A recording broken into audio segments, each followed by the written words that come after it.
The path into the Magaliesberg was treacherous, but Zanele's visions provided them with a sense of direction. They moved through dense foliage, across rocky terrain, and past ancient cave paintings that seemed to come alive in the flickering torchlight. Nomsa clutched Zanele tightly as they made their way deeper into the mountains. Each step felt like a step closer to Amahle. The twins' connection was their guiding star, illuminating the path ahead even as darkness fell. Detective Naidoo, a man of logic and reason, found himself relying more on instinct and the mystical signs that surrounded them. The jacaranda trees bloomed out of season, their purple petals carpeting the ground like a path laid out by fate. As they approached a particularly ancient cave, Zanele gasped and pointed. "Amahle is in there," she whispered. The cave's entrance was guarded by intricate carvings and symbols, remnants of a time when the line between the spiritual and physical worlds was thin. The air inside the cave was cool and damp.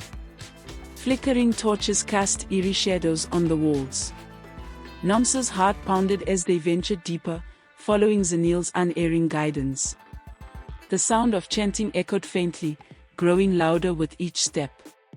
They emerged into a large chamber, where a group of figures in hooded cloaks stood in a circle, chanting in a language long forgotten.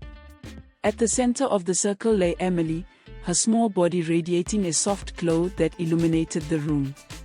Nomsa rushed forward, but was stopped by an invisible barrier. Dr. Khumalo stepped forward, chanting words of his own, words his grandmother had taught him. The barrier shimmered and dissolved, allowing them to approach.